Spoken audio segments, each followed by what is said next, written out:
Hello everyone, today in this video we are going to solve some numerical on conversion of galvanometer into ammeter or voltmeter. So we can convert a galvanometer into ammeter by connecting a shunt parallel to it, and we can convert a galvanometer into voltmeter by connecting a high resistance in series with the galvanometer. Next, so in order to calculate the shunt we use this formula, and I is the range of ammeter we need. Similarly, this is the value of resistance required to convert this galvanometer into a voltmeter of range 0 to V volt. So this I and this V are the range of ammeter and voltmeter respectively. So effective resistance, this is the parallel combination of G and S. Out here the effective resistance is series combination of G and R. So the first question, why should an ammeter have a low resistance? So we know ammeter is connected in series and all the current which is need to be measured flows through the ammeter, and if the ammeter has high resistance it will disturb the current flowing through it and it shows the current which is less than the actual current. So second question, why should a resistance of an ideal voltmeter be infinite? So suppose the potential difference through this resistor is V is equal to IR, current times resistance. So now if you connect a voltmeter, some of the current will flow through the voltmeter because it is finding another path through this voltmeter. So when some current flows through this, the current through this resistance decreases. If the current decreases, the potential also decreases. So it should have very high resistance so that the current flowing through the voltmeter should be less. So if it has finite resistance, some current flows through it and it disturbs the potential to be measured. So the second question, a galvanometer is converted into a voltmeter of range 0 to 3 volt, and then it is converted into another voltmeter 0 to 6 volt. So we have to find which voltmeter has higher resistance. So we know potential across the voltmeter is current into resistance. So current is Ig, that is the maximum current which can flow through the galvanometer, and the total resistance is G plus R, and out here I can write V is equal to Ig plus R total. So for 3 volt I can write 3 is equal to Ig plus resistance required to convert into 3 volt voltmeter. Similarly for 6 volt voltmeter I can write 6 is equal to Ig into the resistance required. So Ig will not change. If you divide this two, you will get R6 is equal to 2 times R3. So the resistance required for 6 volt voltmeter is greater than the resistance required for 3 volt voltmeter. So higher the resistance, so you can note this down, higher the resistance, higher the range of the voltmeter. So next is an milliammeter and ammeter are converted from same galvanometer.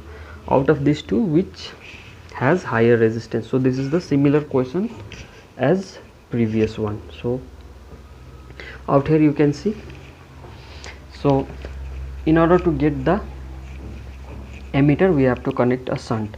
So if you connect a small shunt, the resistance of the ammeter will be small, and if you connect a higher resistance shunt, then the resistance of the total ammeter will be more.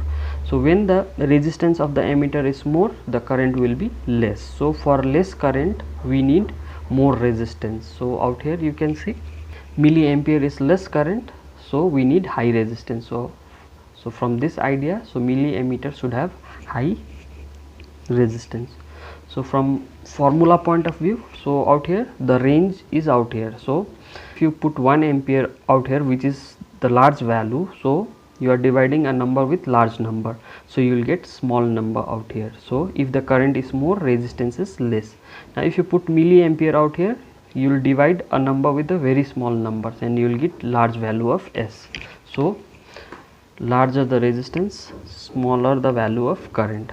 So more the resistance of the shunt, more the resistance of the ammeter, more the resistance, less the current. So milliampere has more resistance. So you can try this question. This is similar to previous question. So when an emitter is put in a circuit, does it read slightly less or more than the actual current in the circuit? We know that galvanometer and voltmeter has some resistance and they consume small current, and if they consume small current they read slightly less value. So an emitter of resistance 0.8 ohm can measure up to 1 ampere. So out here resistance is 0.8 and Ig is given, total current, that is 1 ampere.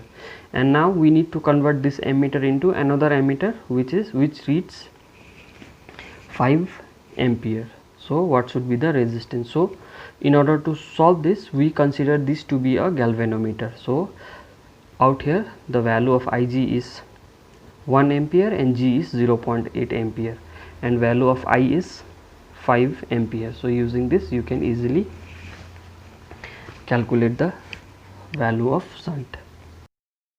In this question a voltmeter is given which can measure up to 5 volt, and for full scale division it is graded as 5000 ohm per volt. Now we need to convert this voltmeter into 20 volt voltmeter,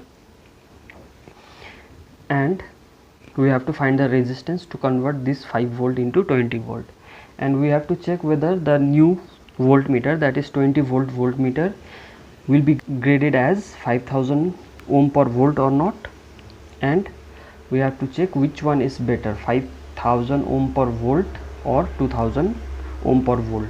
So in this question one thing is given, for full scale division it is graded as 5000 ohm per volt. So resistance is 5000 and voltage is 1 volt. So from here I can find Ig, that is the maximum current. So Ig is V by R, so 1 by 5000, it will come to be 0.2 into 10 to the power minus 3 ampere.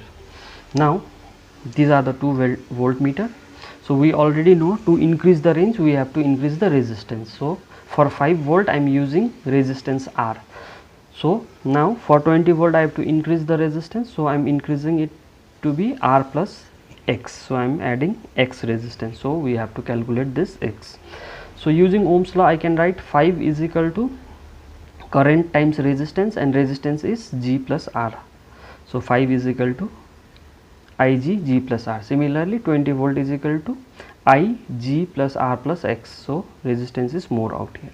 So now I have to find X. So to do this I can subtract this equation. So when you subtract this you will get 15 Ig is equal to X. Now if you solve for X you will get 75,000. So if I connect 75,000 ohm to this 5 volt voltmeter, I will get 20 volt voltmeter. So now let's find the resistance R plus G. So using this again, if I put the value of Ig, you will get 25,000. So resistance of this voltmeter is 25,000. Now the resistance of new voltmeter, that is G plus R plus X, that is 25,000 plus 75,000, 1 lakh ohm. Now let's find the grading of this. So the grading is resistance by volt. So resistance is 1 lakh by 20 volt. So if you divide this you will get 5000 ohm per volt. So there will be no change in grading. So previously it was 5000 ohm per volt, now you will have the same value.